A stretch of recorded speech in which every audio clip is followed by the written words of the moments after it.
Ah, no, upwards. Up, up, up. Christ, up. Show my dirty ass feet. All right, let's get this connected. We're gonna be high beaming it up today. Oh, let me get.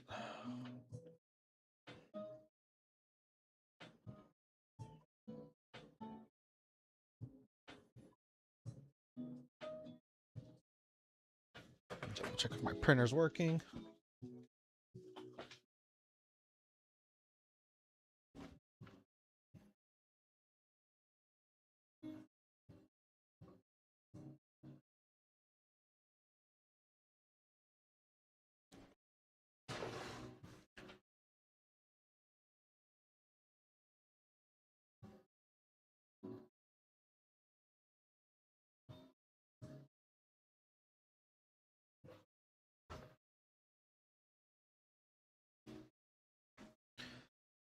Okay, all right.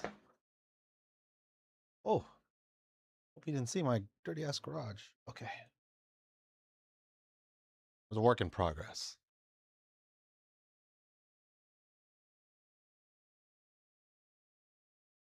All right, I'm just setting some stuff. I gotta set up Discord.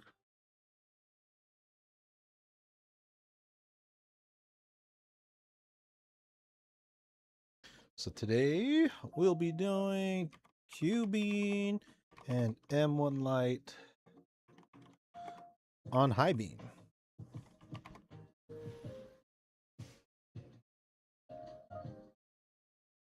So that's what we're doing today. Once I get everything set up. Here it is. Ta-da! All right. I should probably show high beam. That's not it. That is our free copyright music selection. Let's. If you want to know, this is where how you would connect with a K1 Lite.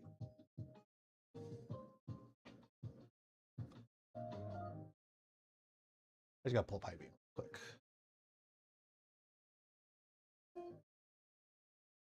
There we go. There it is, high beam. We'll do this over. I'll delete this and we'll just kind of show you how to install it on the Cubean and the M1 Lite. But right now you have to use Artisan or Android, not Artisan. You have to use Android. Anyways, put that here. That looks good. Oh, what happened? Slowing down a bit. Just move this around.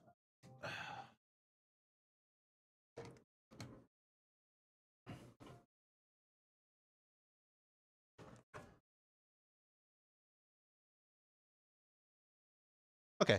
Anyways, all right. M1 Lite, and then we got the Cubean right here. Turn that down. We're gonna hook up with high beam. So everything we need for high beam is pretty much here. This will have to use classic Bluetooth, so you can't use iOS or basically you can't just use iPhone. You have to use like an Android device to get that working. On this one, you have to do a little modification in terms of installing an ESP32S3. Don't have to do it this way. This is kind of fancy, but there's like a chip in the back. I think I could pull it out. And this connects to like a little bit of an ESP32S3 to the back. So you have to get like this little modification to get it working. Let me cover that up. So anyways, let's go ahead and we'll let's start it up. First we'll do we'll test the roast on the Cubean first, kind of see how that goes. We'll do 200 grams.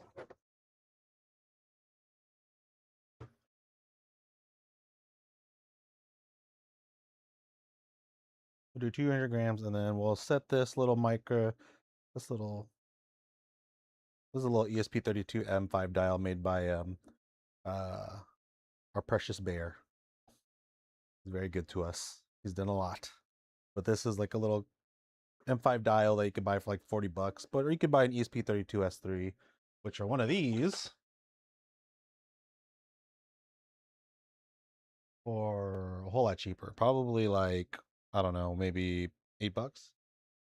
11, actually $11 on Amazon. I just looked up the price yesterday.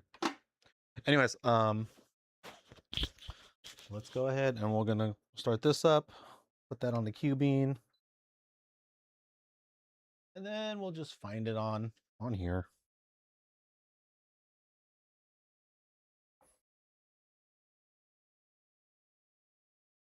Let me make sure I don't already have it on here. I'm gonna delete this one. Okay, so go here. We'll go to a Cubean and custom comms. And mine will say M5 dial roaster, but yours might say something else.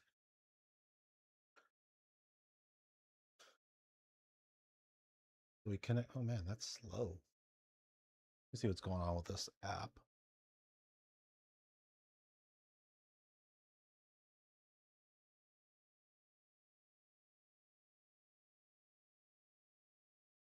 It's really slow.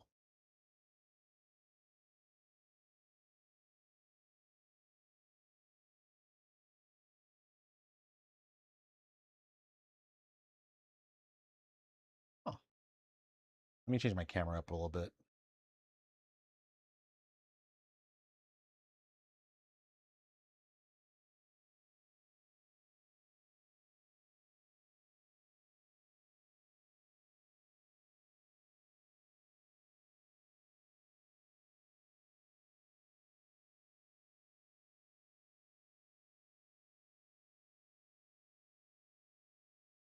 For some reason, my camera is going incredibly slow.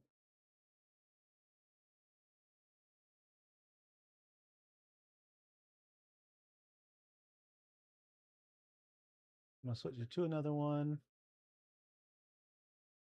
Activate.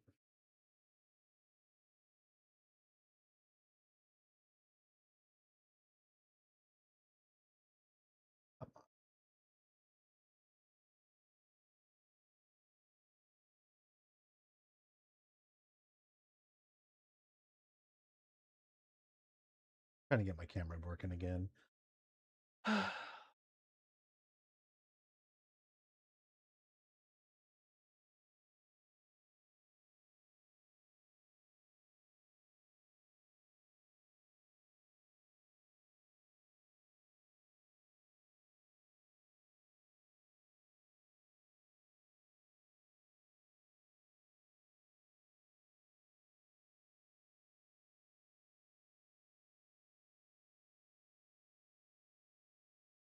Whatever. That'll work for now. It's just gonna be a little bit slower. Oh, frame drop for some reason. Not sure why. Luckily the camera's small, so won't focus too much on that. All right, anyways, so I got that completed. That's already hooked up, right? So now I'm just gonna turn it on. That turns on pretty good. Super bright.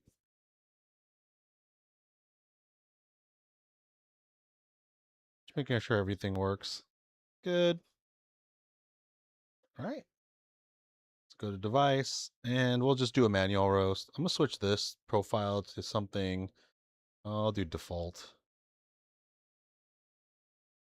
I just want a blank one for now. I'm gonna replace the log with a blank one.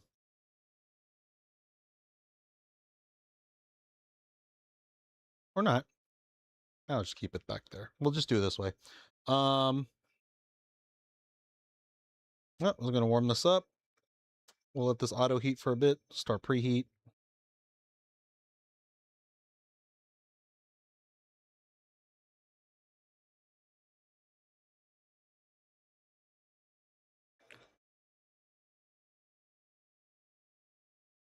And the fan doesn't sound ridiculous today. All right. Anyways, we'll warm this up first.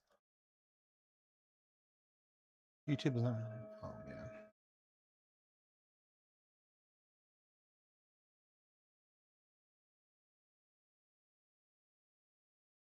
That's doing that. So we'll let that warm up. The fan always sounds a little rough on the warm up spot, but then when it finally heats up, the noise goes away. Gotta love it.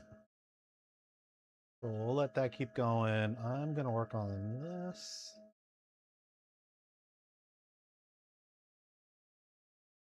So today we're just gonna compare. I guess we're gonna compare both of them. How I like roasting with them. I mean, there's nothing crazy. They both work really well.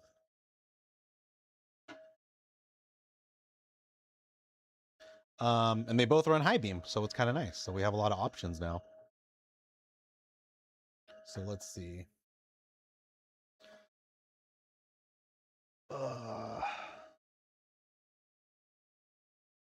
So this will warm up. I got that at 60. I'll let the air circulate, and then we'll do maybe like a 10-minute, 5-minute warm up on that. And I'm gonna try to figure out my camera problems here. There is something slowing down my camera.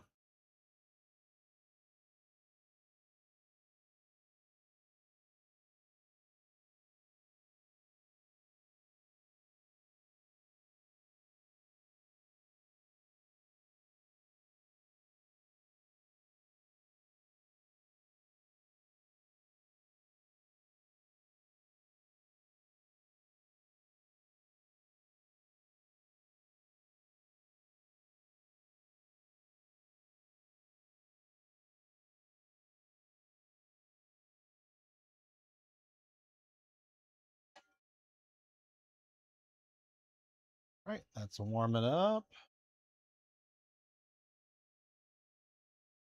Why is this being so weird?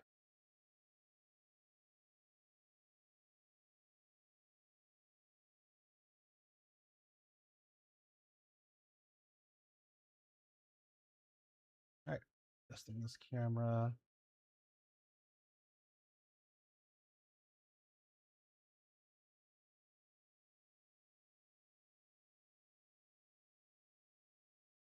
All right, let me just reset this camera. Oh, that's why. Doing two at the same time.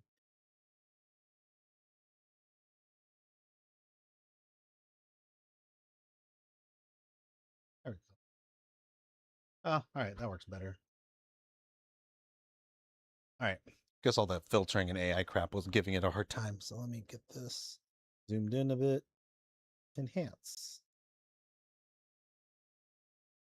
All right. Anyways.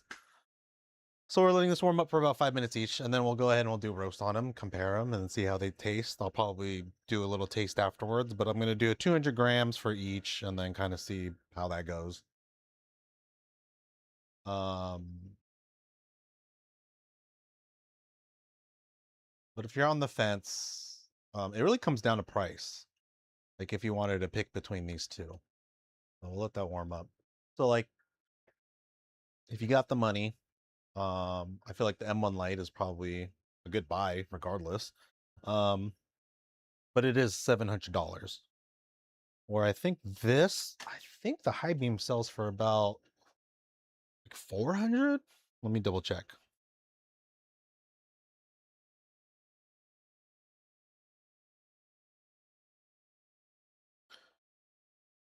You don't really see them online too much. $350.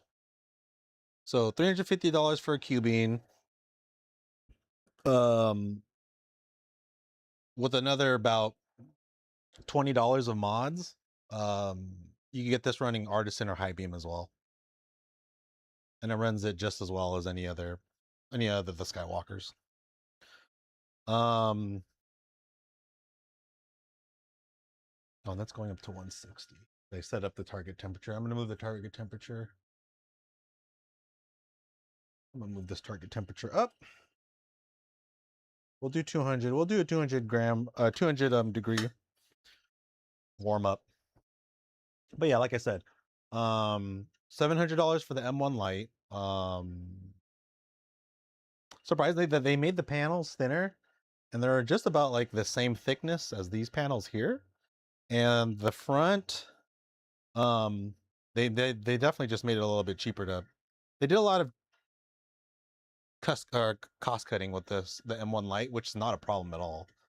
Um, but yeah, instead of like a fancy front like the high beam where it's like a thick metal,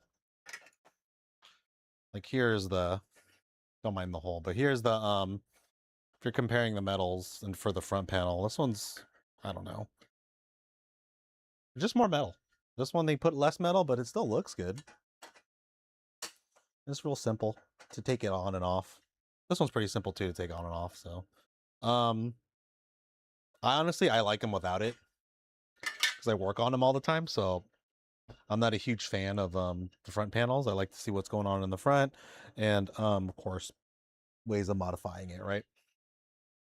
One advantage for the M1 Lite though is they do have a nice bean chute um holder. It actually holds like about the 100 grams for sure.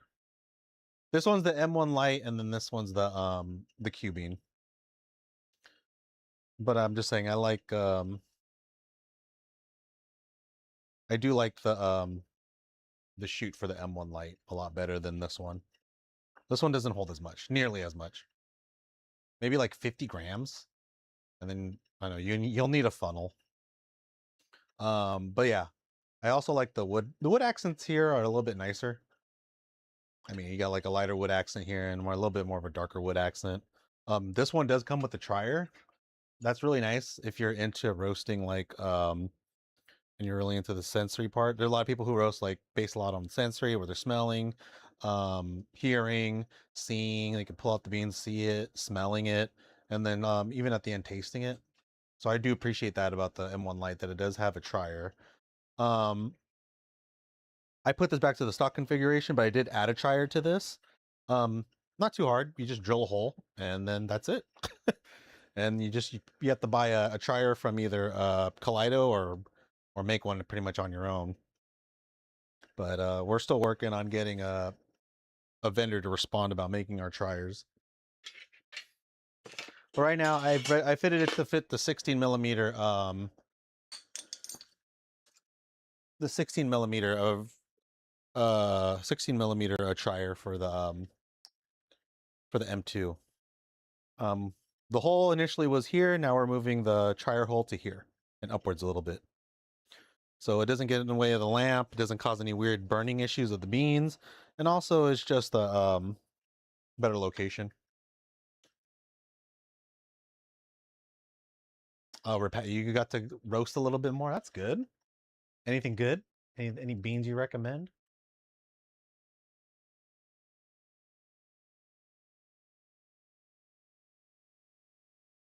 So that's warming up for a bit. I actually got a little funnel I made for this so I could do 200 grams, I hope. It's a really simple design, nothing fancy. If you want me to release it, I'll release it, but it's nothing groundbreaking. I don't even know if it's going to fit.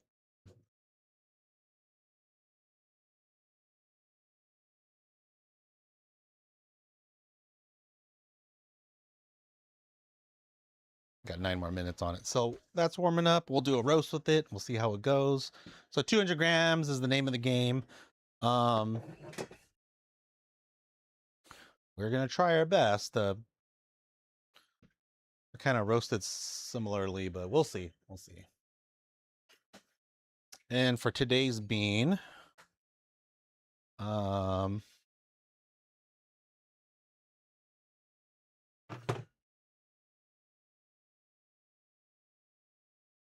so for today's bean, we are going to try a Tanzania pea berry.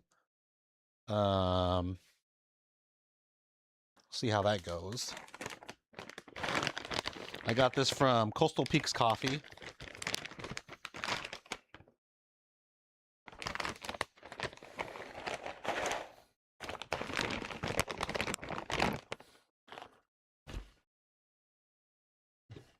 Still smells pretty good. So I got that warmed up. Yeah, we'll see how these two go.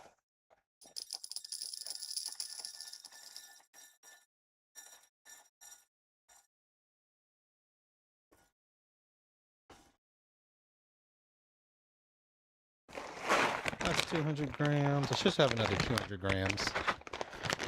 So we try it out.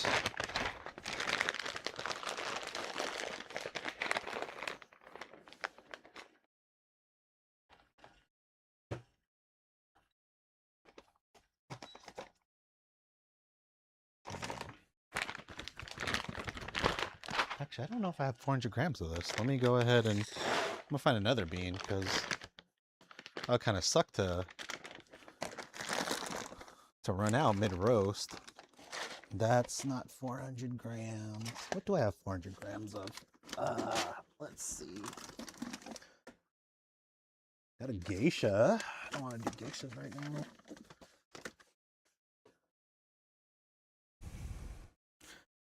I feel like it's gonna be overcomplicated if I do a what's it called, one of those weird beans with the crazy flavor profiles. Let's try something simple.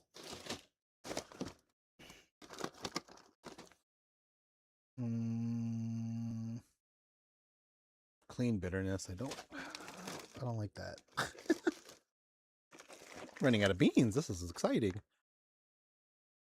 All right, this is Guatemala. I don't know how to pronounce that. Producers too. Balanced sweetness, clean cut profile with moderately acidity, base flavors, semi-refined, sugars, cocoa, covered powder raisins, and lasting bittersweetness. That's how you know it's Sweet Maria. So lasting bittersweetness. So see how that goes.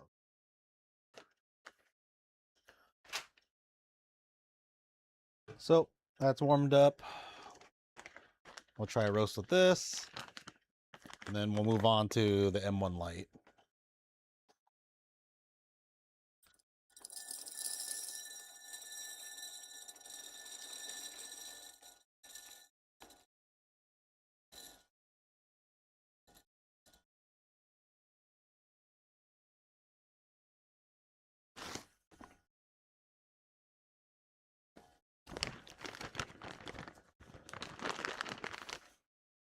Put that window up. So we got high beam connected. We'll go ahead and we'll drop the beans and get going. So I'm gonna roast this at maybe 65%. We'll start off at 65. I usually do 150 grams. I'm doing 200 today, so we'll see how that goes. And then I'm doing 200 grams on this, and we'll see how that goes. So right now I'm going to fill the beans up here. I'm gonna let me make sure that's closed. We're gonna drop them. Hit charge. And we're gonna go for 65 off the bat.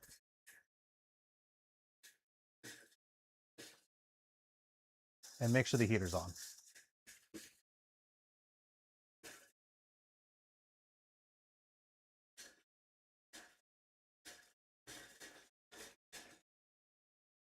So yeah, so Cubean's about 350 bucks, and then the Kaleido M1 Lite is 700.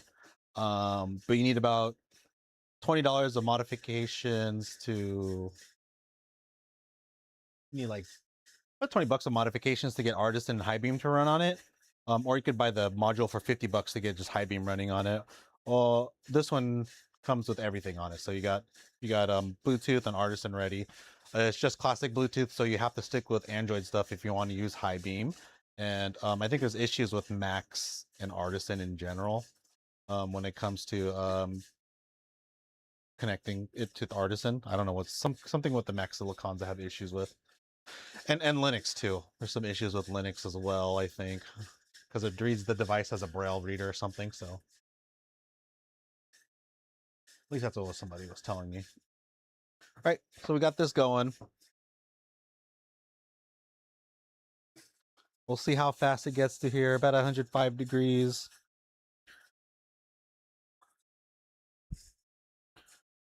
See how fast it gets through this phase.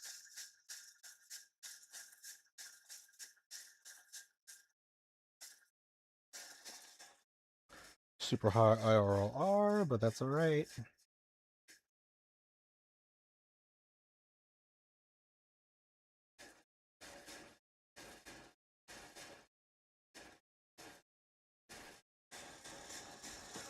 So it looks like expected yellowing's at 4 minutes and 34 seconds, so that's pretty good.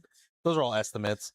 If it goes faster, I'll gladly take that. If it goes into yellowing at 4 minutes, that's fine. I just want to extend my time in the browning phase or Maillard phase. I don't know what's going on with the high beam like auto predict stuff, but I kind of ignore it for now.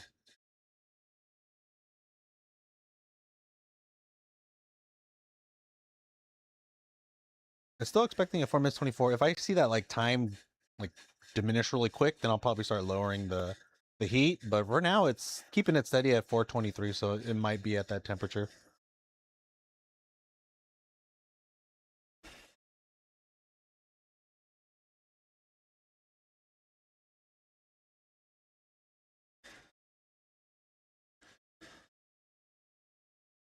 So now I'm just kind of following, well, seeing what the ROR is looking like. There's no big, huge fluctuations happening, which is like a weird indication of how the heat's being transferred. You don't want to like huge ups and downs. Like I don't mind if it's like a big drop. I'm okay, but if it's like a big drop, then a huge increase, and another drop and increase. Like if it's like a sinusoidal wave, I'll be like, no, that's not ideal. One of the biggest issues with the Cubean is that there's no trier, so you kind of got to. Hopefully, your window's clear enough, and you can kind of tell that it's getting into the yellowing phase. So what you want to do is just keep looking, and then just notice when those changes occur. Usually around 160 degrees, I will just automatically just hit um, browning or yellowing phase or dry end, because that's usually when I notice dry end phase. It definitely occurs around 160 degrees Celsius.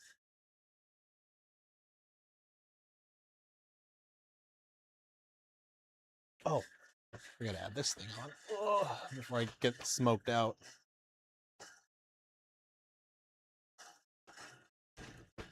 It's at 153, so I'm still looking.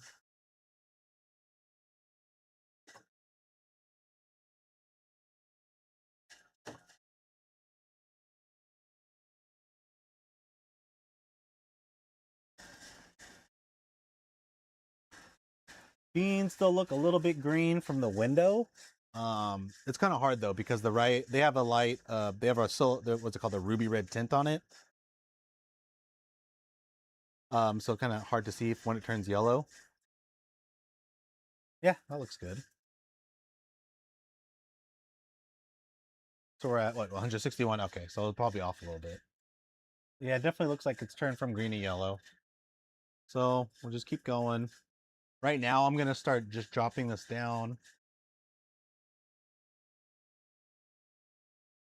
I'll drop it by 2, then slowly over time I'll keep dropping it because I do want it to extend it out a bit um within this phase. So I'm gonna drop it down quite a bit.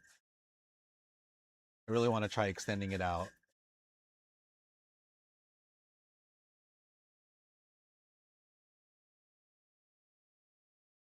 So we're about like 5 minutes in that first phase.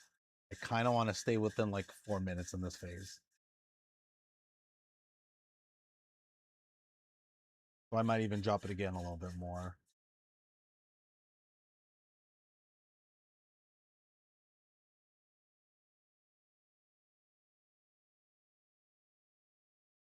I've been kind of getting into these like trying to stay within a certain phase for a certain amount of time. Like I feel like I probably could have got it out with the first phase a lot faster. So probably should have went to like 70.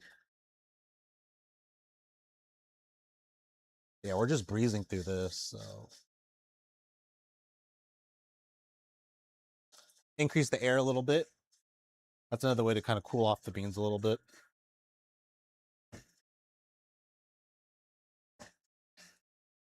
Hell, I might even just slightly decline it just a little bit more.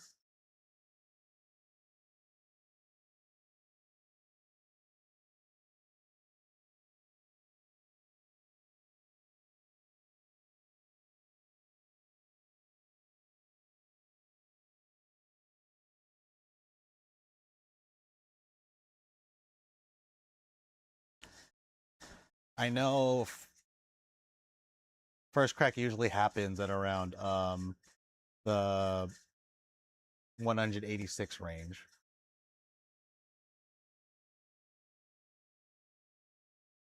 So what I'm doing, I'm just really just trying to extend it out in this phase.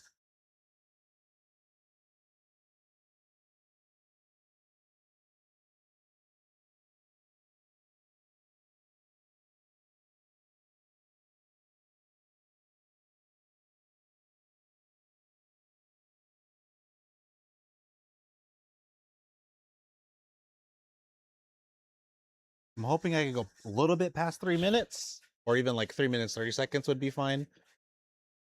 Maybe 4 if that's possible, but I'll take what I can get.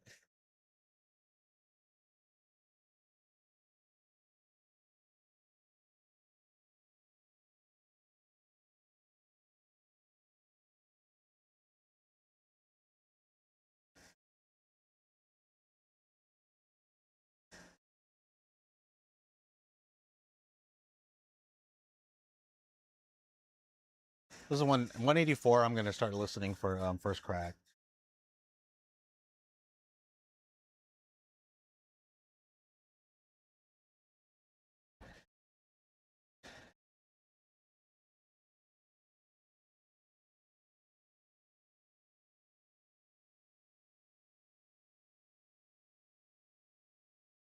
I saw that little peak, like little jump a bit in the temperature. That's sometimes an indication that first crack is happening.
There it is. First crack. I heard 1.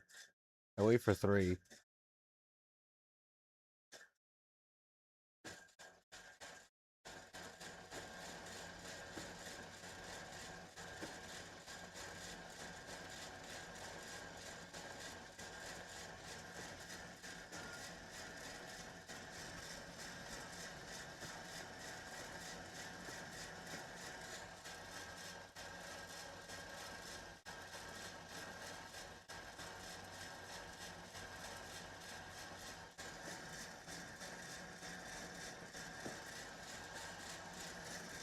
I think I was just a little too late, a little too soft on the heat. There it is.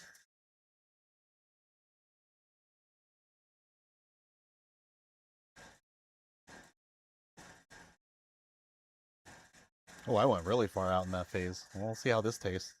So I got 6 minutes in that browning phase. I think I went a little bit too low on the heater.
Long roast? It's a little too long for me.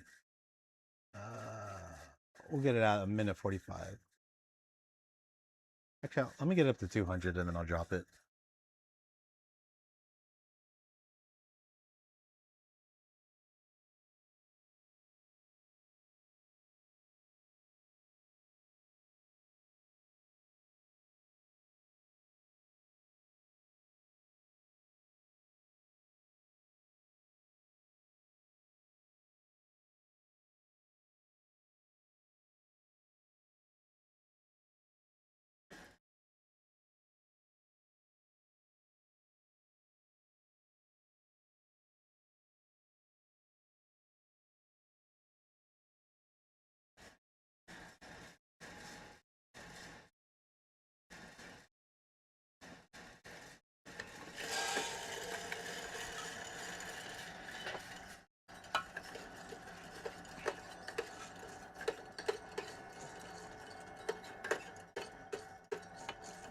Okay, little drop. We'll let that cool for a bit. All right.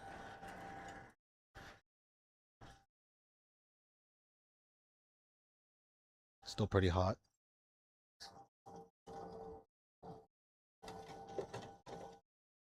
We'll let that cool off for a bit. I'm going to see if my print's done.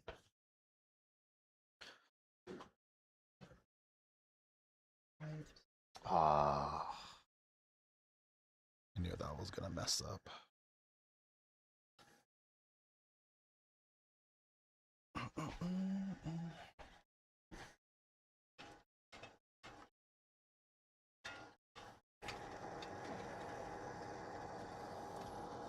Hold up.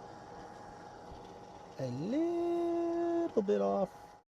About a few millimeters off. Okay. We'll let that cool off.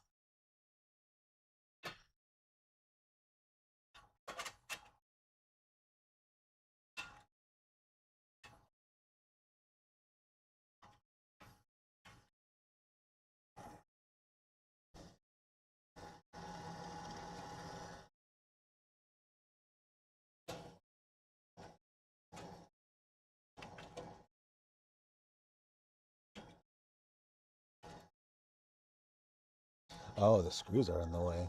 Okay.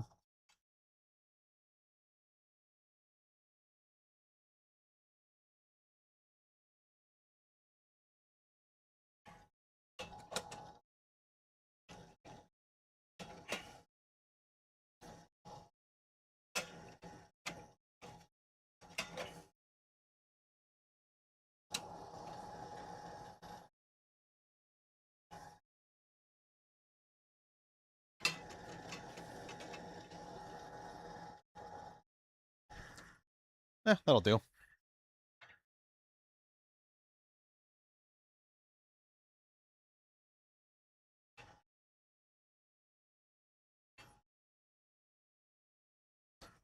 I got a little bit lifted.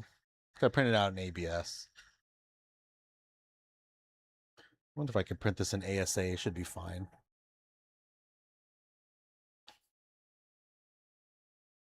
Okay. Let's see. This cooled off. Oh, beans already cooled off. That wasn't too long. All right. Sweet. This whole unit kind of warm. Let me make sure I empty this part out.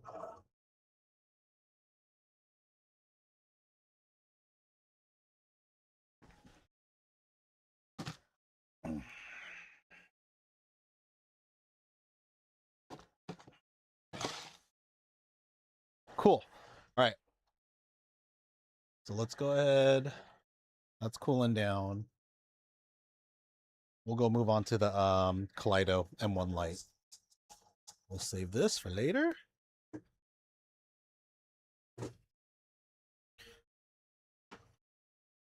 Oh, and then one thing I also like about it is that I kind of have a controller, so I can...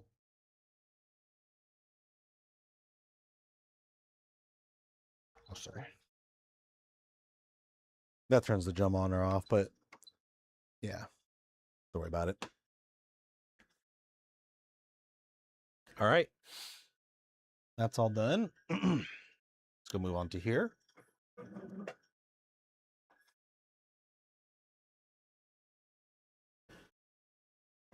Gonna plug this in.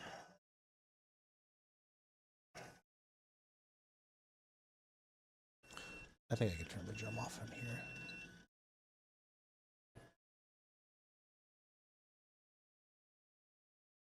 So we save that one. All right. Let's go add the M1 Lite.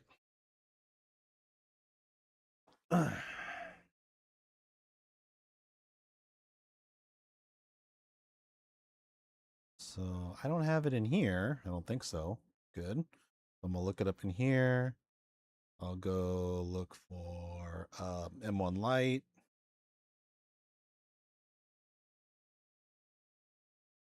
Oh, that's right.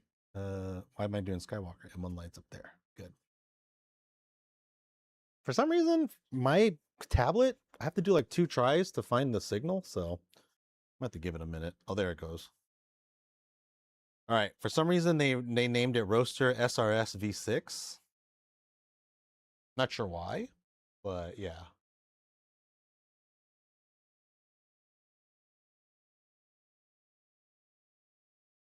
Let me fix this camera.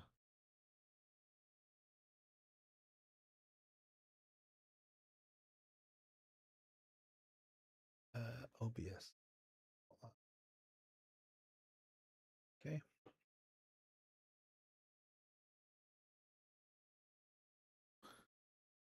So what I did was hit there, went to M1 Lite, and there should be M1 Lite setting eventually, whenever they release this.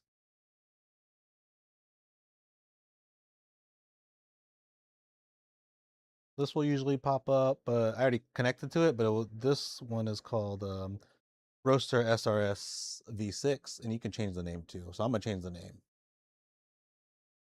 You don't have to name it that. I'm going to name this M1 Lite.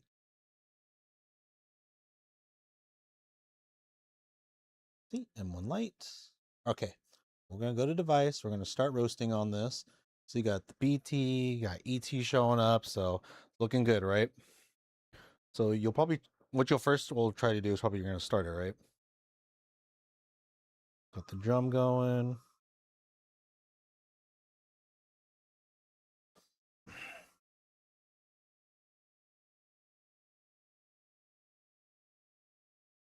You want to turn the heat on.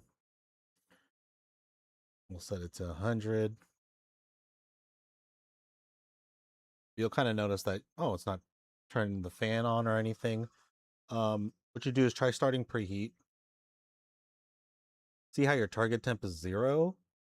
That's technically how your SV is set up. So let's see, even if we try putting it on, the light still doesn't turn on. And it goes back to 5. Right now it's whatever the SV set at. We don't know what the SV is. Maybe you can look in here. It might tell you.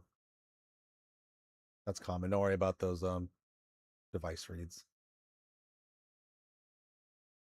You're looking, it's not working. You're like, oh dang, what do I do now? You actually have to set a target temperature. So we'll set it to 200. Once you set it to 2, then you can bring it up to 100.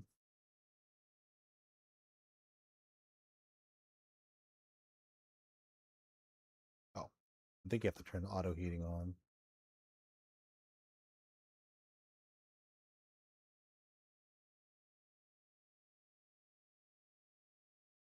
Now you usually turn it on, and then you can adjust it here.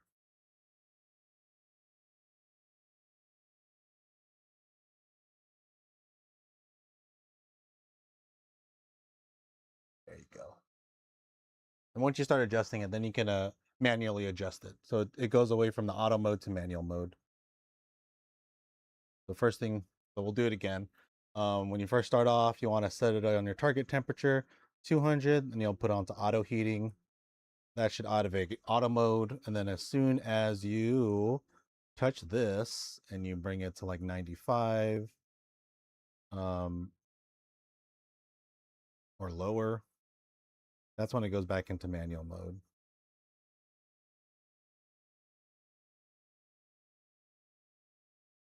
Or if it still doesn't do it, just make sure you turn off on auto heating.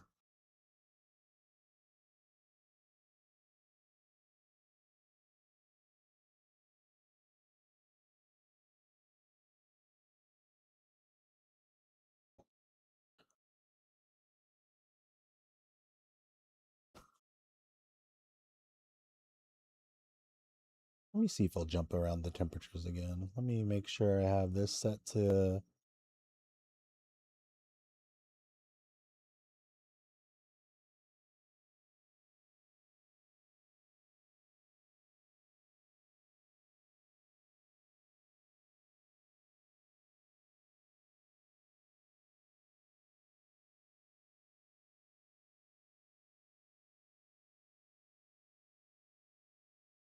It's okay. So your SV set to 200, and I'll take this off of auto heat.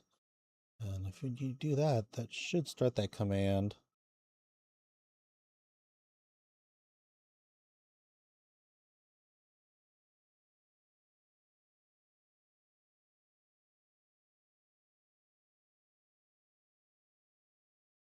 Let's double check.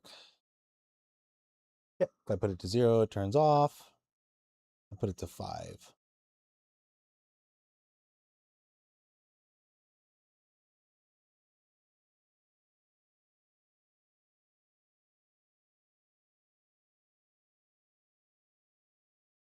There it goes. Okay. Working.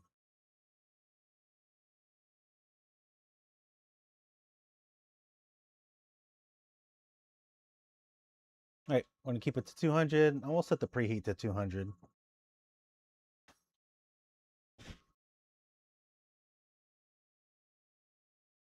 And we'll kind of wait till that preheats.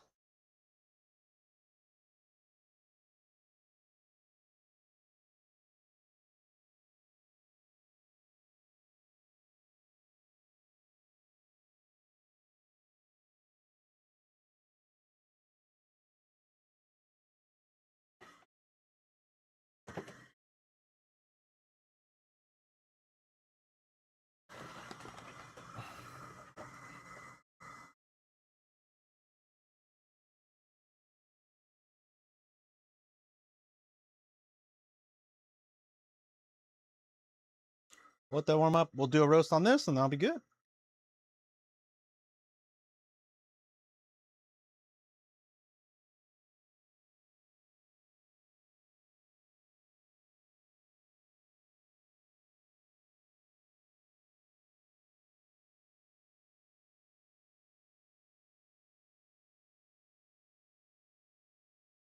I haven't roasted with 200 grams on this yet, so it'll be very interesting to see how this works.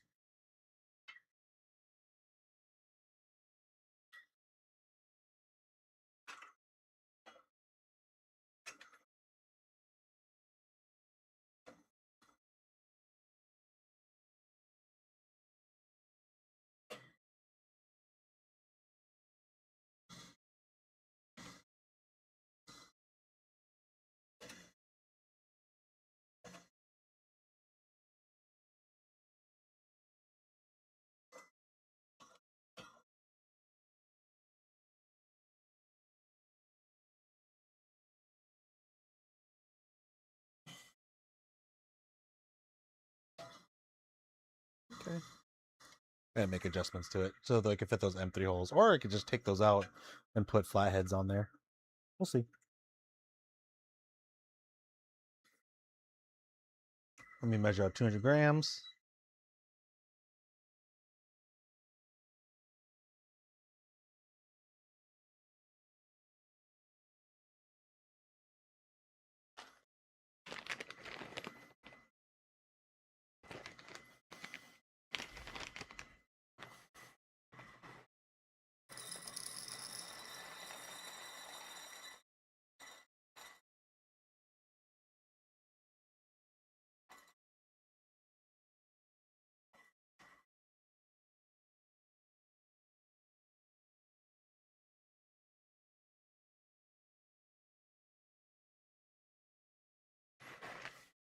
Right, 200 grams. I'll wait till this warms up.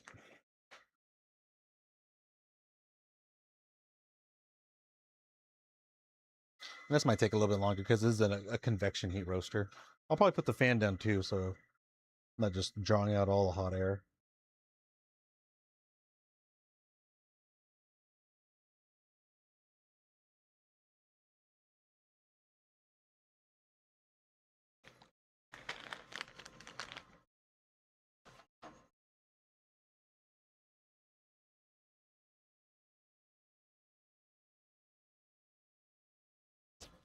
So I'll probably wait until the environmental temperature gets about a little bit higher than the bean temperature, or close to it, like 180.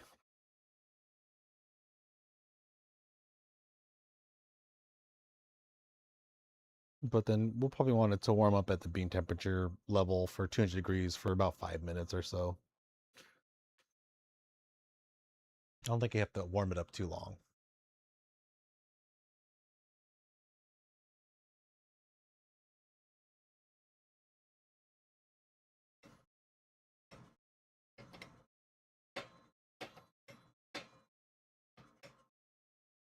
Very interesting mechanism they have. They put two magnets on the sides of this, so when you pop it open, it just stays open. While that warms up, I'll show you the front. But yeah, people are just popping it open, stays open, close it. Doesn't take much either. Pretty ingenious. Put that in there, that closes off. This has like two little nipples that hold this spot in place.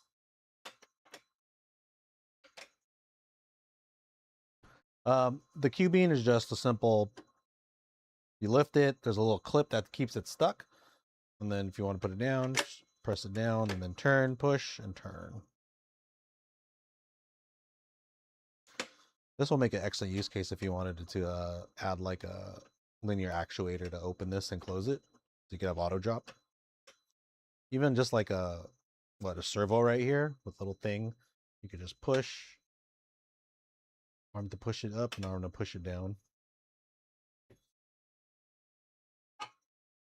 You wanted auto drop.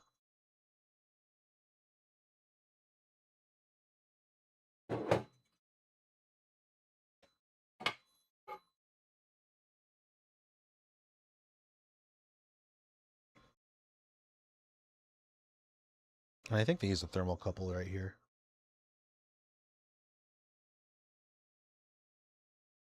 All right. So it's hit 200. We're going to let it just kind of chill out there for a bit. Let it go up and down.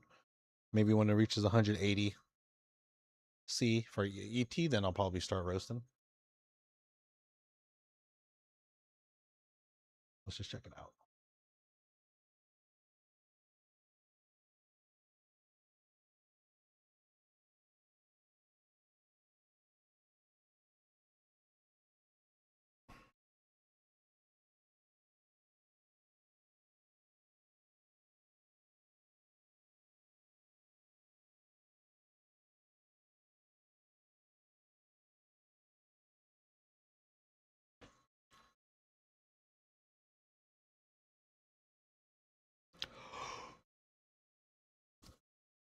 Ooh.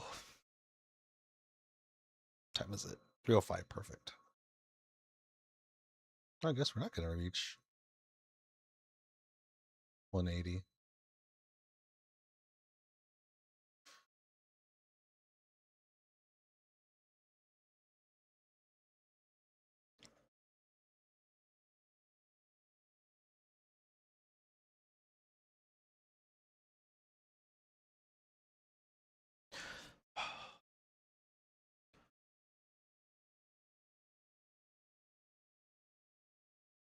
Turn music on, sorry.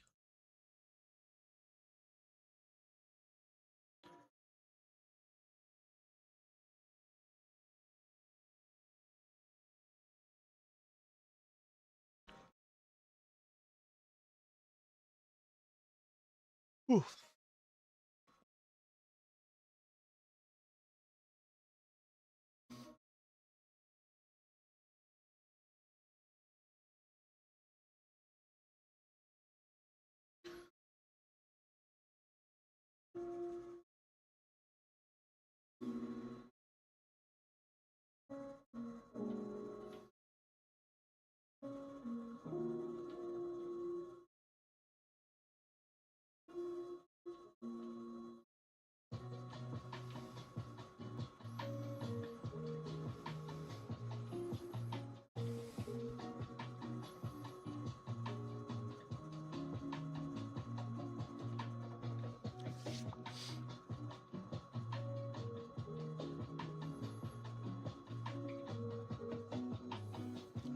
So right now it's set up at a 200 degree, 215 degree high limit, so it doesn't want to go over that. So even if you were to roast, like somehow the number got over it, it wouldn't jump over. It basically wouldn't reach that number.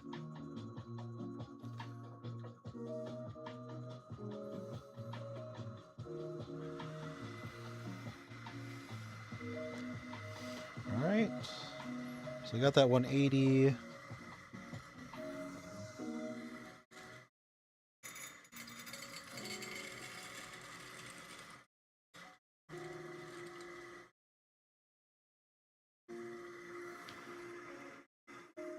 Yeah, that helped out a lot. So I think if you just download one of these things, you could fit up to 200 grams of beans right now.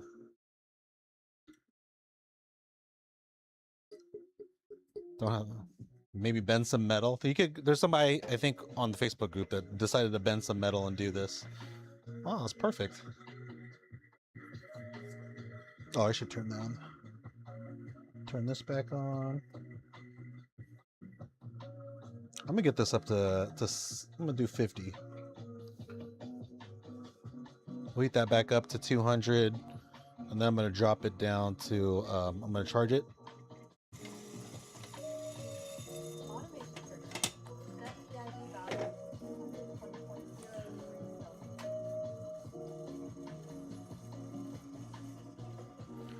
All right.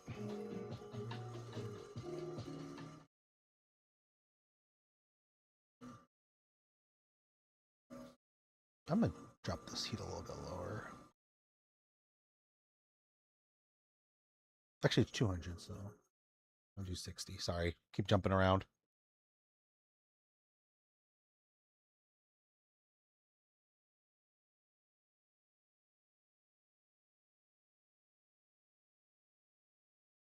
So I got it like 60%.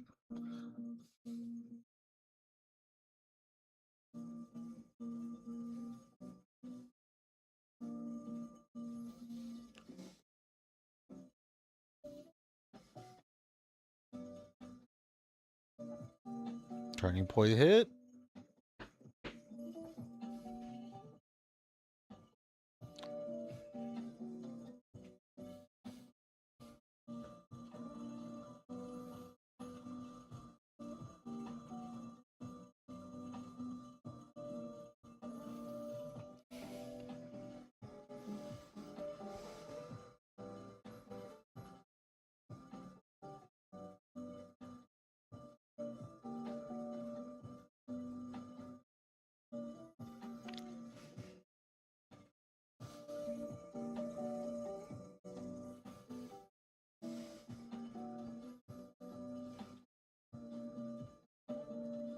And with this roast, I'm gonna probably be just adjusting the heat mostly, maybe the fan a little bit, but I'll probably be adjusting the heat mostly, or heater.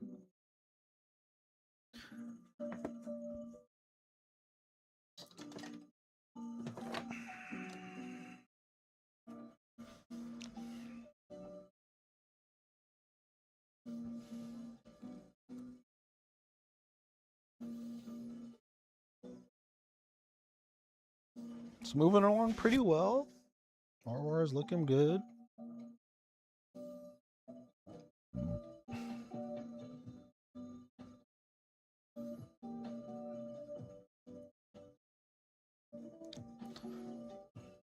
Maybe we'll hit that yellowing in about 4 minutes. We'll see.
Yep, so now I'm just waiting to its yellowing phase. Looks like it got extended out to 5 minutes, so maybe I could have probably brought up the heat a little bit more to maybe 70 or 65 at least.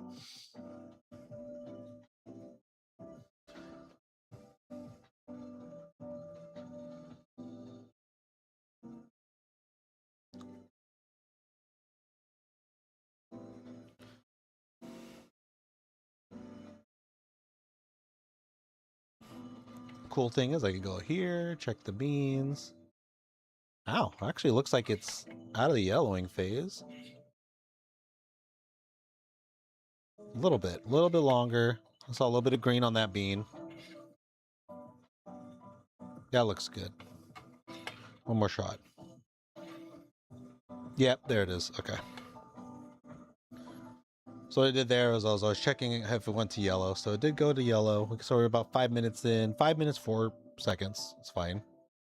And so now I'm going to just start, dropping this a bit.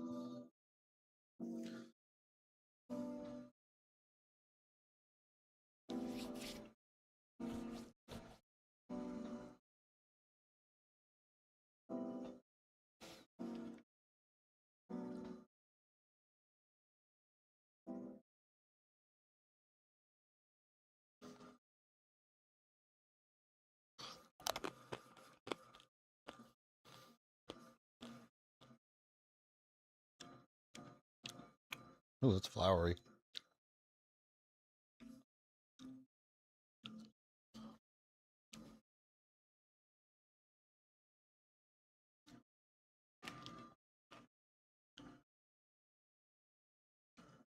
Oh, bittersweetness. I guess that's one of their sellings. Bittersweetness.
Yep.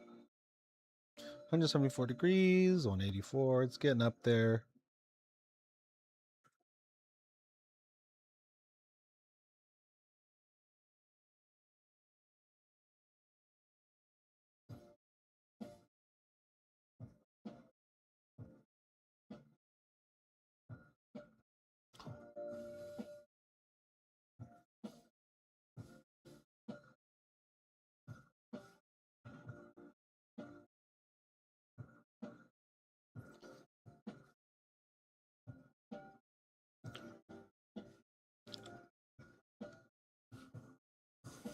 So what is this? So Guatemala, I don't know how to pronounce that, but this is what it is.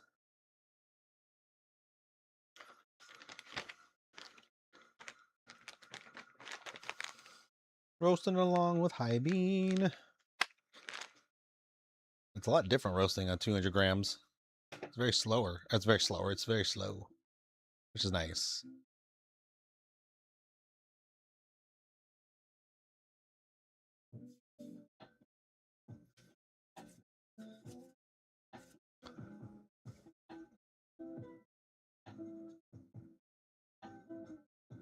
Good. This one's a bit much clearer first crack.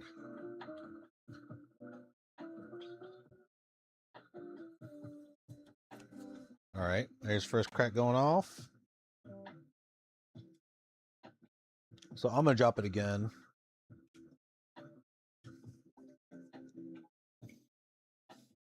So I was in that for about 3 minutes and 41 seconds. That's not bad.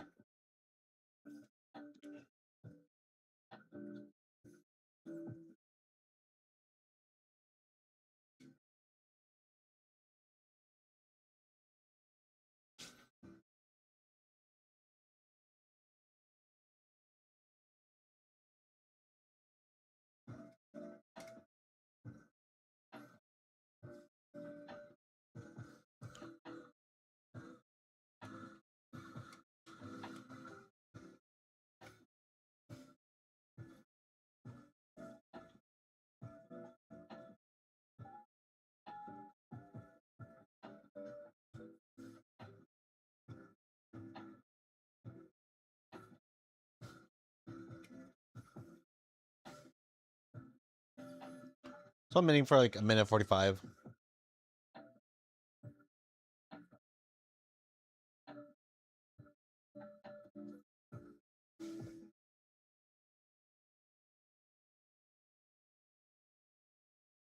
Actually, I should wait till about until it gets 200 degrees, I hope.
Okay, I want to drop it.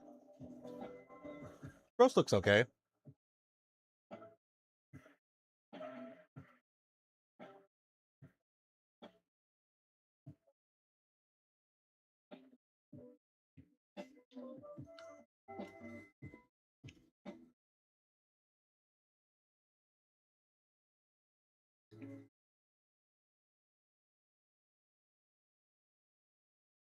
So far, that wasn't too bad using the M1 Lite. Got my declining ROR, which I wanted for this one. Looks actually really good. Not too bad. Downward trend is always what I'm looking for. So far, that roast was pretty good. Definitely a lot more controlled than the Cubean. Ooh, beans are still hot. Give that a minute or so.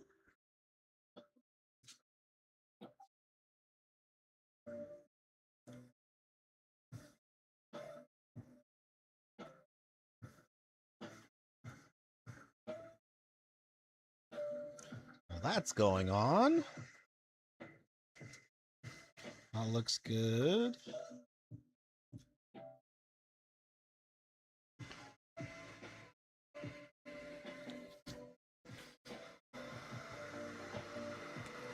I'll clean this up a bit. I got like 30 grams left. I'll probably put on my, what's that machine called? The Nano.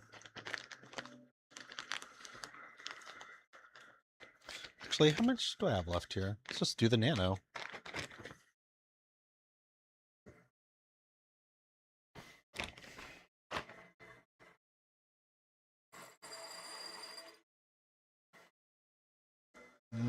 It's only 40 grams. Nano could do it.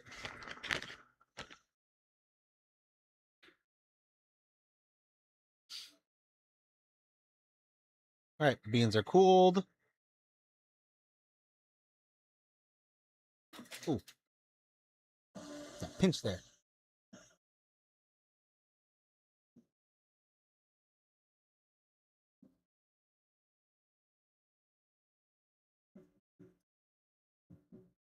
Actually, middle part does not get cool. It's surprisingly hot.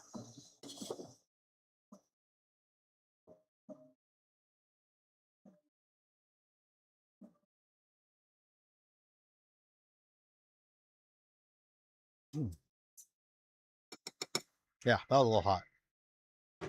It's cool enough though.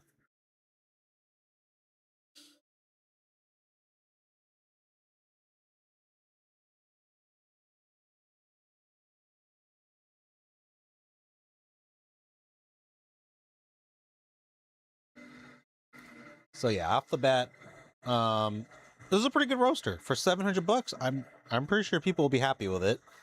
I can't say why you would not be happy with a $700 roaster. Um, um, Especially for those looking into like turn this down. We'll turn this off. So just comparing the both, I mean, in terms of the panels, there's actually pretty thick panels on this one for the front. So if you really care about that kind of thing, but I know they went down a little bit lower in quality on the metal, which is fine. Um, to get that cheaper cost, they took out the handle off at the top, so you can't just move it around like you normally do. I plan on trying to add a handle later, see what I can do. But for now, fastest mod I made was this. It's a little bit more so you can get the 200 grams. If you put 200 grams here, it spills over of beans. This gives just a little bit of height, and shouldn't cost like hundreds of dollars to make one of these. You could just print them out or go to Home Depot and make one. But things I really like about the M1 Lite is definitely the trier that's built in. Um, we're still building one in here, which is fine, but the it comes with this nice. Let's see how many millimeters this trier is.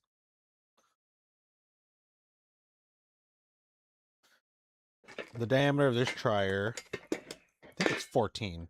The other one was 16. This looks like to be a oh, 14.85 millimeter diameter. That's pretty. It's really specific. 14.85. I keep getting that. Or this one, I think, is dead on 16 millimeters. Let's go in the front. Yeah, 15.95,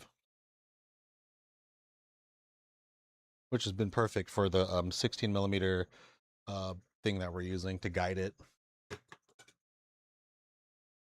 Yep, but the trier goes right here. Nope, that's the other trier. The trier goes right here. Nice and perfect. That basically points up, so you just want to point it down. No safety mechanism to remind you or anything. Another thing I really like about it is the bean chute. It's a lot wider than here. This one's like a 50 gram, I think, as most for beans you could put in there initially, and then you kind of have to like open it and then drop it while managing hitting your charge button. So that's kind of sucks. Unless you have auto charge. Auto charge is kind of nice when that feature happens, when you could just open this, drop the beans in. You don't have to worry too much about managing the charge button. Um, yeah, this is they definitely cut cost on this. This was costing, I think, a lot of money to make it the way they were making it before. Yeah, they're using pop rivets, and it's a heavier gauge metal pop rivets. They were bending them now without these little. The bends were like probably on a little bender, where this one is a thinner metal, but they're able to get away with making little cuts right here, little dotted lines, so you're able to bend it a little bit easier. And it was easy to bend by hand, so it wasn't a problem at all. This is a heavier gauge metal for sure. Same idea of kind of uh, all the holes in here, pulling the air out, cooling it off. And I mean, it cooled it off within a good amount of time. The Cubean did the same grams about. I felt like it was the same amount of time. I'll do a thermal video comparison if people are really interested. But anytime you could cool your beans off within 5 minutes, I'm okay with. Some people like it under like 3 minutes, and some people like it within a minute or two. I think it's all preference. Whether if it's better or not, I don't know. That's all up in the air. Um, it's just as long as it's not going past 5 minutes. The Skywalker V1 definitely goes past 5 minutes when you're cooling the beans. Another thing I like, and uh, this is just personal opinion. I do like the wood they use here. I like the darker wood, although I do appreciate um Cubean using some kind of wood on there. Unlike Schmolla, that literally put like a metal knob on their little bean shoot opener, so every time you open it, you would burn your hand. Fantastic design. So, so I do appreciate the wood that they put on here. A nice touch. Both you pretty much can't up a top. Um, I think it's easier to disassemble this because it only takes like one screw in the back, and then everything else is kind of like this slotted fit, where you just like slot the panel in and out, and it comes out pretty easily. Let me see.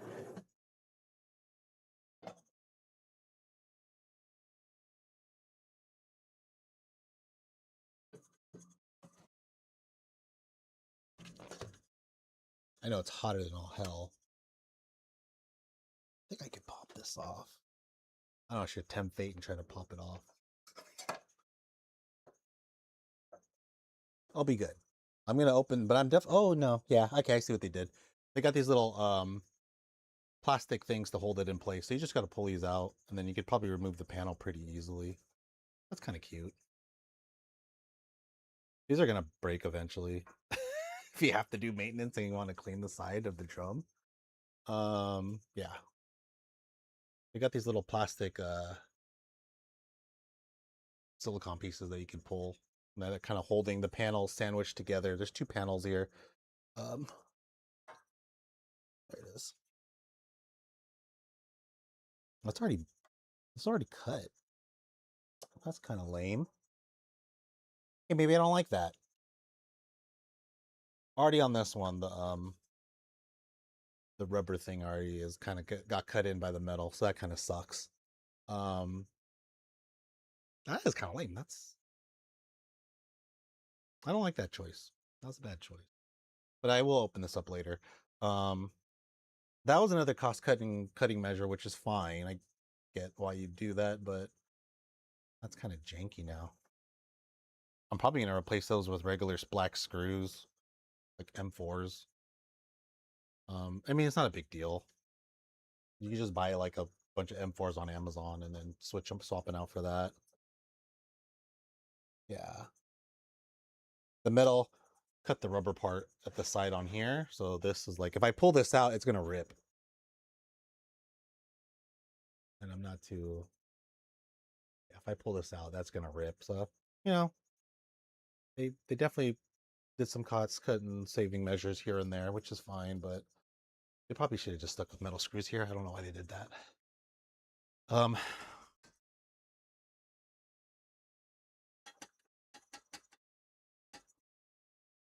I mean, all this does is cover the chamber, so it's not a big deal.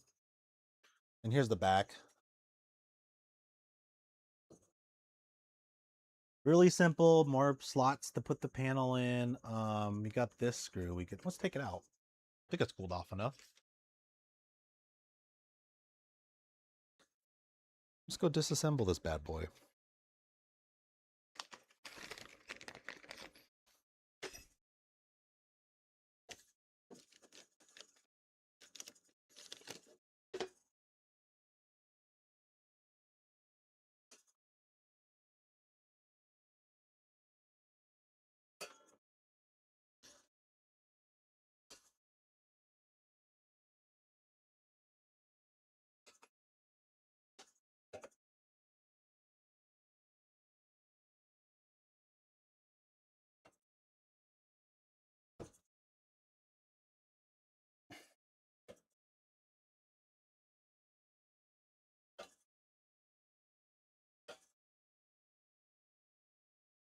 I don't want to take off.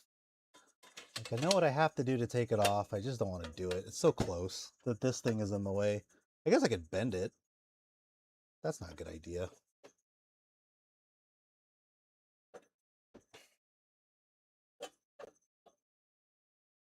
There we go. There we go. All right. So we opened it up.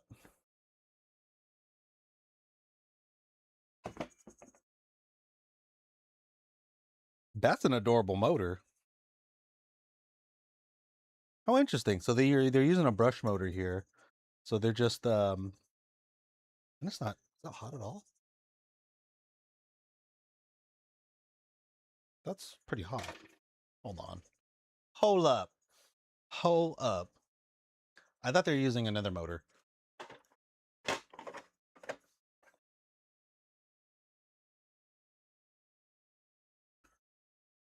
We're gonna take down this. Oh, perfect. This has batteries. Why didn't I use this?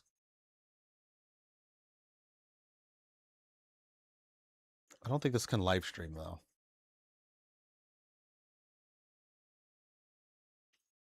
Now I know why they asked you to do 5 back-to-back motors. Okay, so this looks like to be a brush motor. Um Weakness, huh?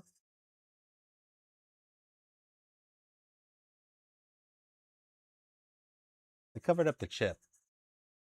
If you look at it, it's your standard ESP32. I don't know why they covered it up.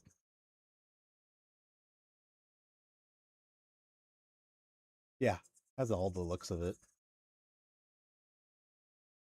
And then let's see, I'm waiting for this to charge up and then we'll see how hot this motor gets.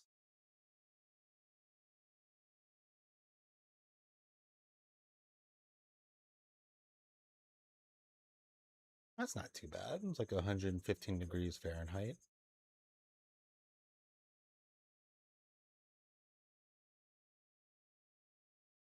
About 100. I'll take a picture of it.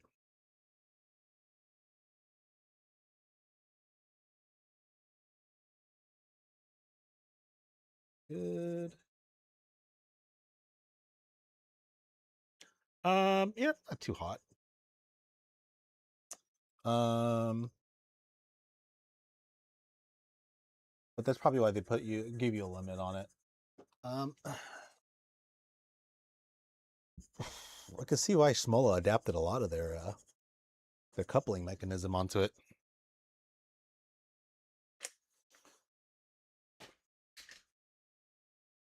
Anyways, here it is in the back. Um,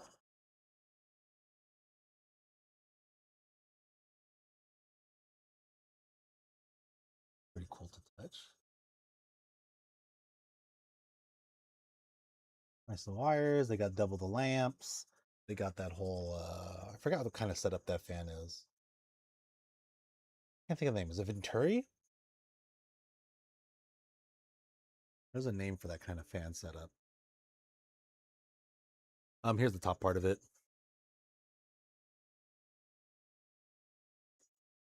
Nice little welds. A lot better than Schmola's or Skywalker's. Oh, that's a nice little touch. They got this little it's like a big ass gasket. Just the so the heat doesn't like not too much. That's kind of clean actually. It's like some kind of mic. Is it micra? I think it's called micra, something like that. It's like a shielding. It's not metal for sure. It looks very. It looks like something different. Not your like run of the mill ABS. This is I think it's micra is what they're. I don't know what they're called. There's the coupling, standard little coupling. They'll try to charge you like $25 for that coupling right here. You could get those for $3 on AliExpress. And let's see what motor this is. This is doing a pretty damn good job. That's a 12 millimeter, 100 RPM, GA25 370. There's a gearbox. I assume it's planetary. So we'll look that up. So GA25 370. We'll look up what kind of motor that is. Okay.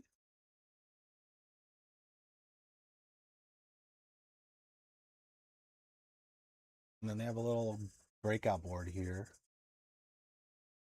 Their third revision, I guess. Nothing spectacular.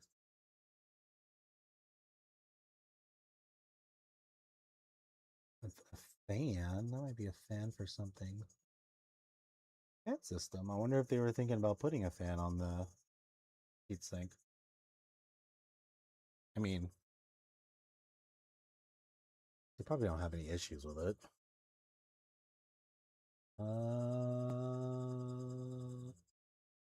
Yeah. See, there's that gasket that they put between.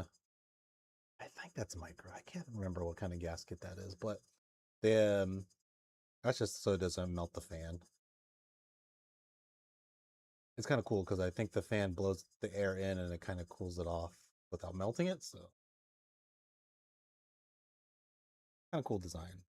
Kind of reminds me of like what they did with IBTS for the Alio Bullet. With IBTS, they literally just have a fan on there that just blows right onto the sensor and it cools it off, while also getting I think it pushes away heat or something like that too. Otherwise, that was kind of neat. And there's the environmental temperature probe in the back. They have it sandwiched in the back with a PSU in the back right there. They have a ground. They didn't hook anything up to it. Did they ground it somewhere else? Yeah, I think they ground it on this side. There's like another ground bolt in here. In case there's a ground short. Thermocouple one, thermocouple two. So they're using thermocouples for sure. Are those like modified Phoenix connectors or something? I forget what those are called. I know those are Phoenix connectors. Ooh, what's this? Tablet only. Ew, they blocked it off. Yeah, I anticipate putting a logic analyzer on that.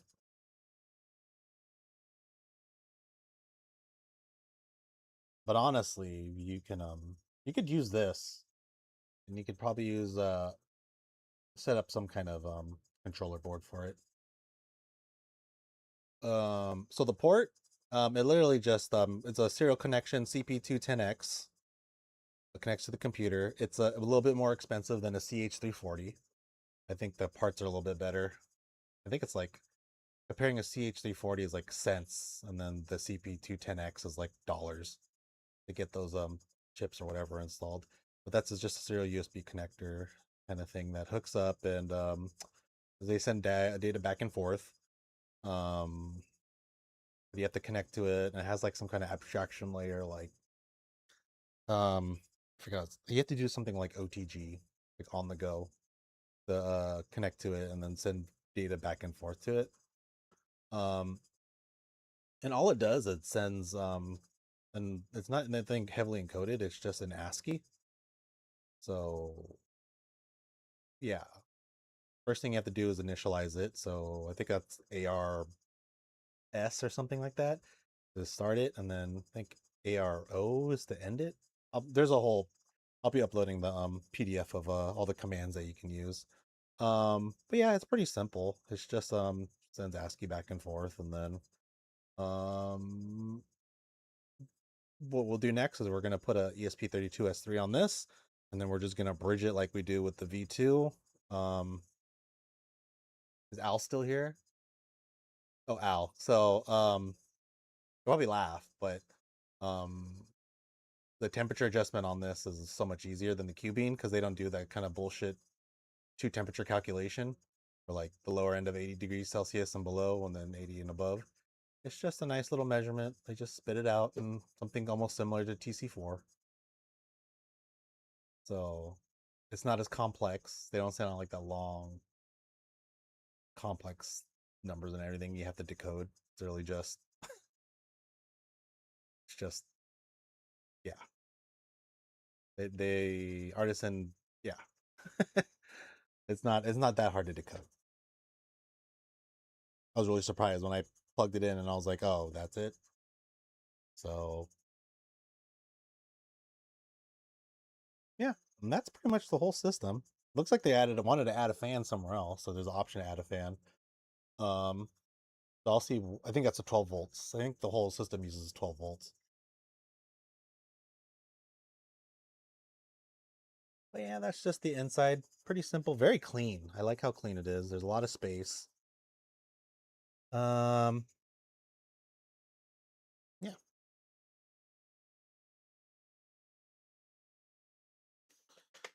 and I really like how easy it is. If fuck, I swear to God, if I wish the Skywalkers could take note on how easy it is to take off the stupid panel. You didn't have to use like 19 fuck all screws just to get this to open up. So I really appreciate that on Kaleido's part. Whether they want us to be back there fucking around, who knows?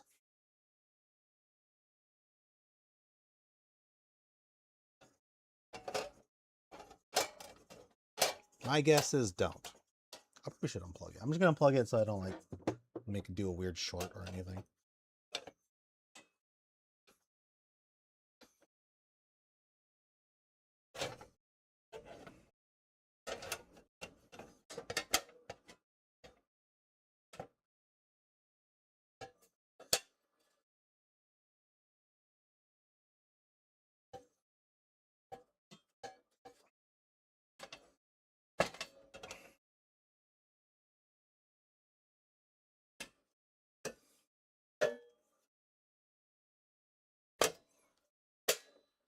Ugh, God, that was so easy to take on and off.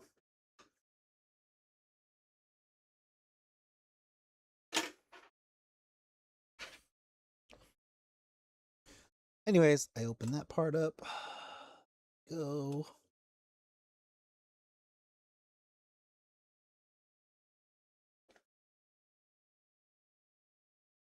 And then the same setup for cooling. It's like in the for bean cooling is in the back. Two fans sucking the air out. Nothing fancy. Okay. So yeah. Um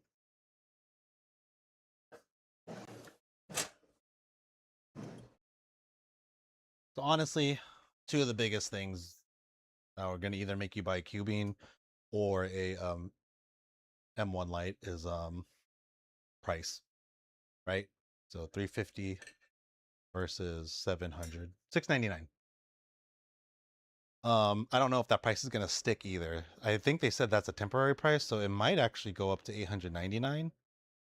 But hopefully they stick to the 699 price because I think it's an excellent price. It does everything you want just fine. The only thing I would probably harp on it is that they still haven't added BLE, which they could have if they would have swapped to the ESP32S3 chip. Then they could easily add BLE, and then you wouldn't have to do some janky setup to get iOS to work. So I'll put a little a little dark mark on that, I guess. But other than that, I think it's a fantastic little roaster for $699. It's way better than their original price of what 1,500 for the original M1. Which, by the way, I am getting tomorrow. So I am getting an M1 Pro that I found for cheaper than this. So I'm going to compare those two now and then kind of give you a heads up on, I guess, if it's worth it or not. But yeah, but if you were, if you're kind of tight on cash, I think the Cubean works just fine. Um, I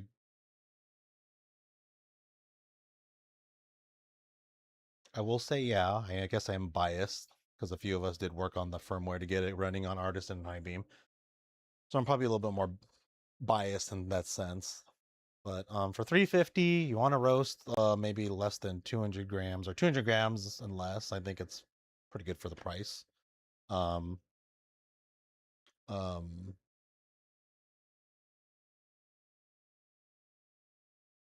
yeah.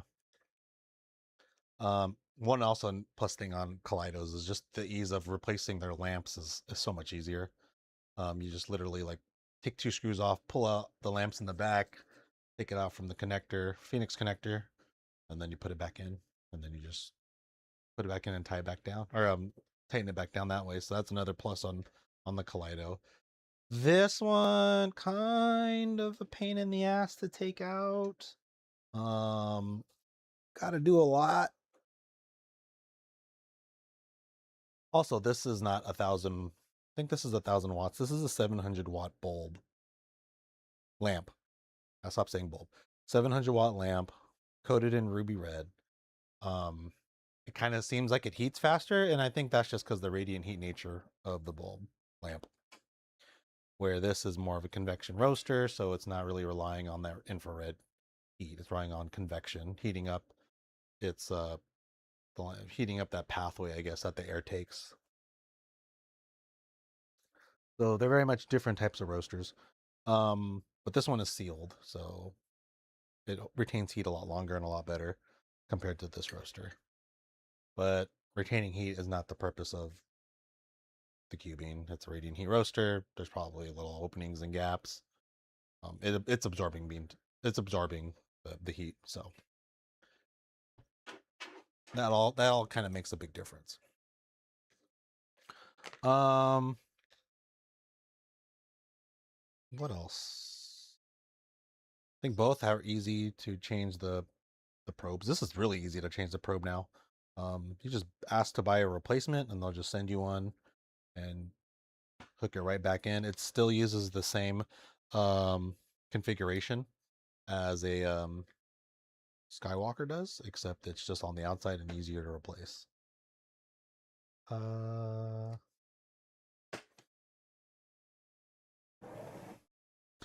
Oh, bean cooling is kind of different. Let's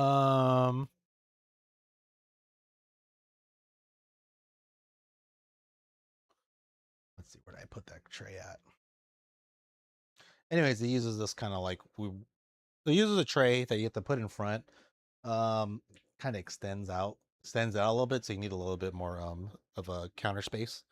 So where this one's a little bit more compact. But they both seem to cool the beans down in a matter of minutes at 200 grams. So it's not a big issue like it was with the Skywalker, where it took like 5+ minutes to cool down 450 grams.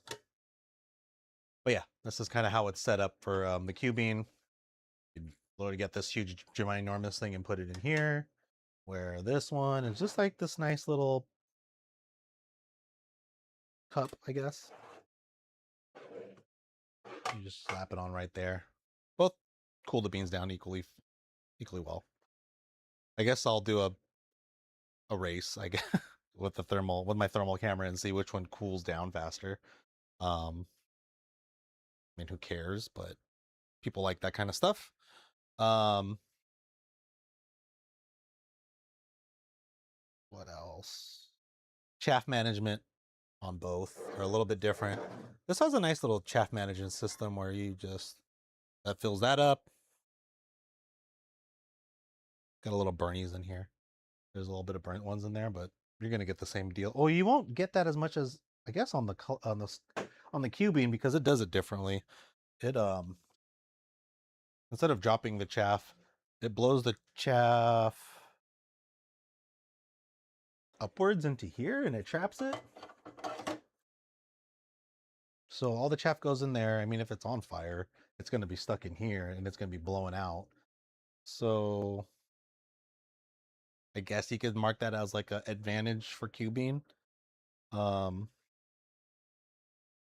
this one seems to collect it a little bit better, where it's set up right over down here.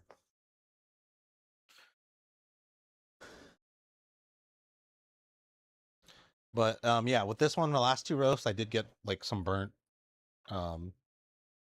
chaff, but that's common in the Skywalker as well. So you can't really fault it on that.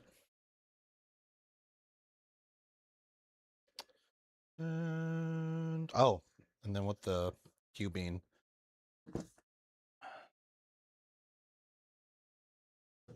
since it does suck in the air, you do have to periodically remove this, and I have a lot in here. This is gonna be fun.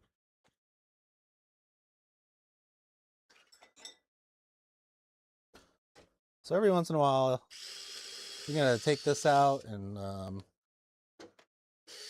haven't taken this out after like 6 or so roasts. Or no, I probably haven't taken it out since I've been using it.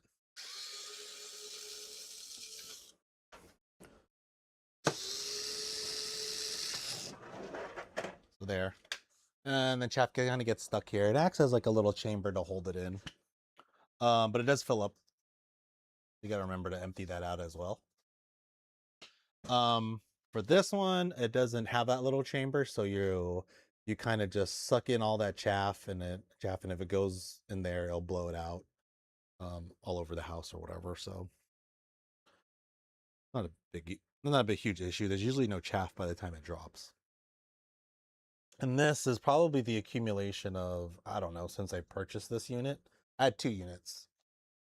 So my first unit is in pieces because I took it all apart, bare bones, and I'm too lazy to put it back together. And then here's the back of the Cubean if you're really interested.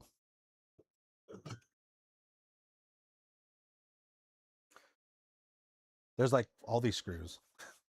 I only had to take one screw off of that one and then pull off the back panel. I thought it was great. So I was kind of a fan of that. I like that. But it does have a few fans to cool off some of the items in the back. There's no fans in the back of this one, so I don't. There's probably reasons why. Um, if it does come an issue, you probably could add a fan to it, but I don't know. Seems like it's working fine just now. Let's see how much that motor is. GA370.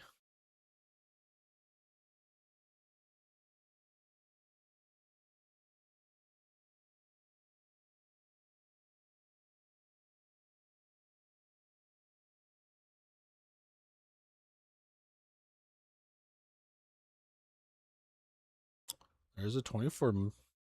There is a 24 24 volt equivalent. Oh no, that's 12 volts. Sorry. Okay. The gearbox is a little bit bigger on the 100 or 61 RPM machines, which makes sense.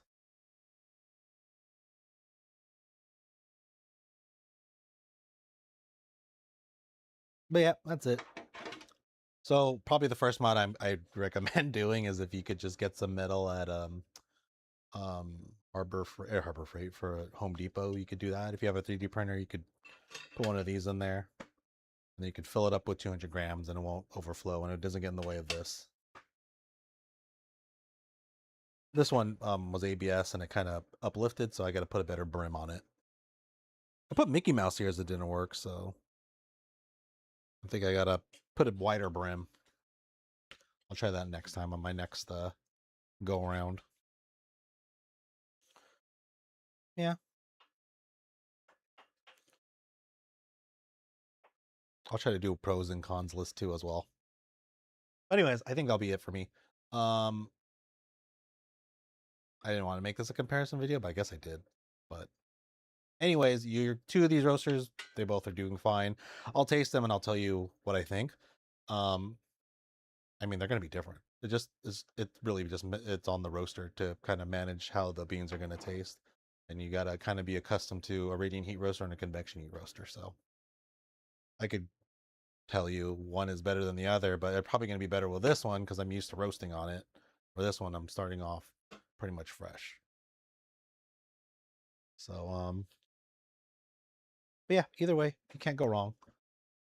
I would definitely recommend if you're new and you want to just get this done, this would probably, and not have to modify anything, this would work just fine. Especially if you just want to use Artisan and High Beam on Android.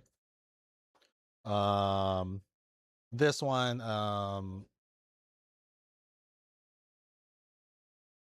it just takes like a $5, well, no, we'll say $10 worth of mods.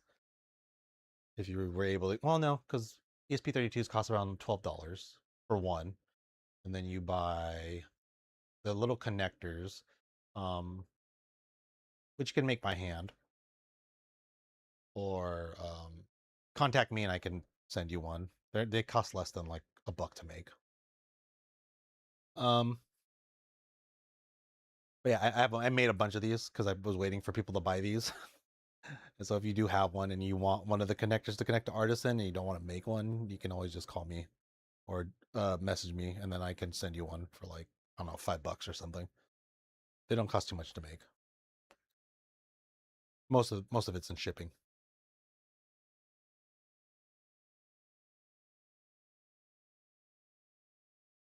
Anyways, that's it for me. I'm gonna head out. But let me know if you have any questions or concerns, or if you want me to, if you're really interested and you really want to taste the difference, I can try sending you both and seeing which one you think you would like. But yeah, but let me know.